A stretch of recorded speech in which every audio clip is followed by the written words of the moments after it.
Hello guys, welcome to my channel Poultry Farm Guide. I'm Uncle Samuel from poultryfarmguide.com. So on today's video, I'll be giving updates on our chicks for laying, how far we have gone with a week brooding. I guess this is the birds arrived. The bird arrived last Friday unexpectedly, and we have to deal with the emergency situation. So I'm going to update you on how well we have gone, any bad news, any good news, any challenges, and so on. First vaccination, we are giving the birds their first vaccination against Marek disease, one of the deadliest diseases in poultry farming that affect laying birds. So I'm going to take you around now.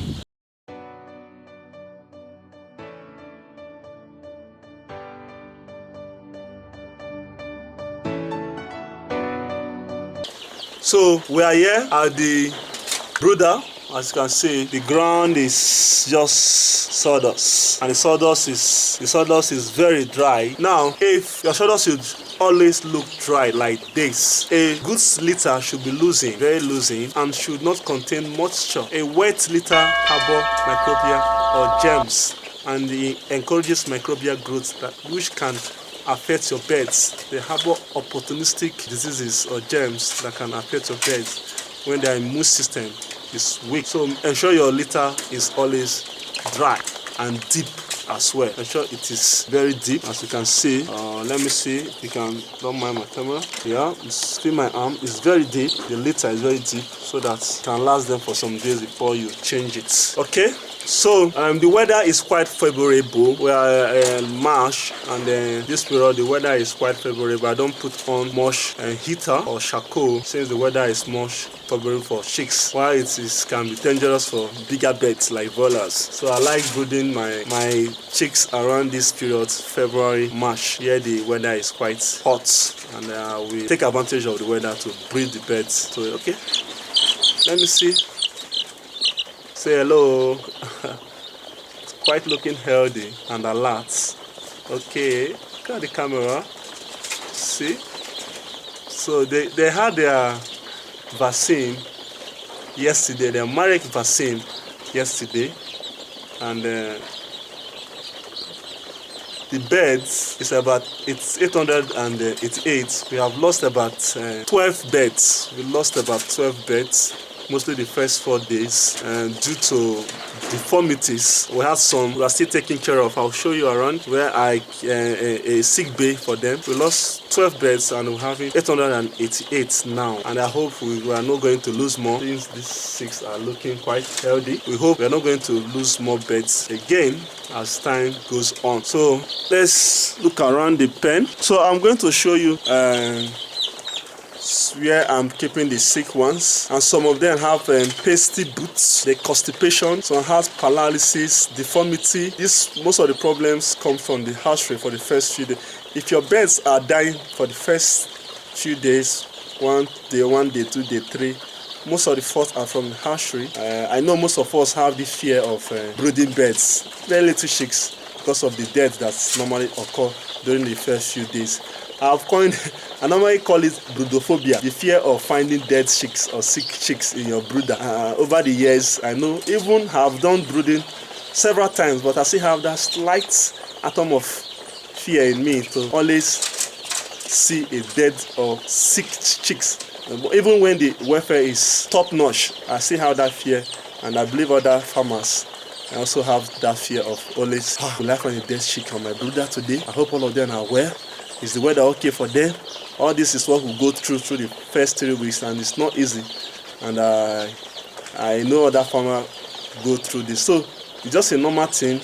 Don't be afraid if your bird died the first few weeks or few days. We all go through that process. And after the first week, you'll be smiling. If everything is all right, if you are keeping your bird, the environment healthy, I believe everything will be all right after the first week. The mortality rate will reduce. Let's go to our sick bay and show you how they are. So let's just move from here. As you can see, here's the pen. Most of them are climbing that block now, and I have to increase the height of the block. They are now have growing feathers, climbing anyhow. So this is the little lights on the wall, as you can see. On the wall at night, we put it so that they will not crowd at a corner. If you look at this corner, how we did it to avoid piling up. So we put these lights so that the birds will gather at different sections, and they will not gather at, because if they have one source of light, they will all crowd there and they might get suffocated. So what we did is to look at the wall here. You see these lights. At night you can on it for the birds to, okay, look at it. So at night you put it on so that they won't crowd at one point. So the light is at every corner. So let's go to the sick bay. Okay, this is the sick ones. We have about 2 here. One has paralysis.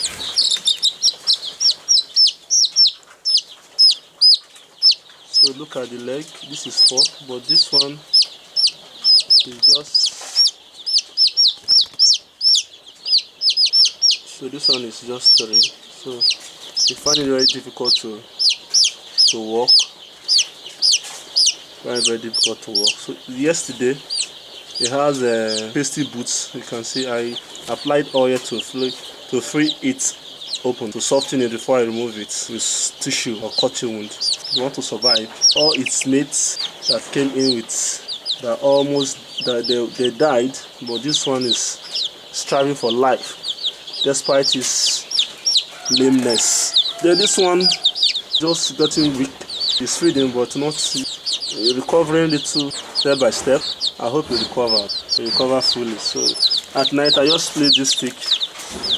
I can put this lights, so I have my lights here. I'll just place it. This brooder is just a small carton, a carton of biscuits. You can fold it and use it to make a little brooder and put a light up here for them to see at night. Okay, yeah. So I get this way I come to the end of the update, this video. If this is your first time of visiting my channel, please ensure you subscribe, like the video and click the notification bell so that you'll be notified when I release my next video. So thank you for watching. Thank you my returning subscribers for always watching, and ensure you have best poultry farming experience on this channel. I love you all. See you next time on my next video. Bye.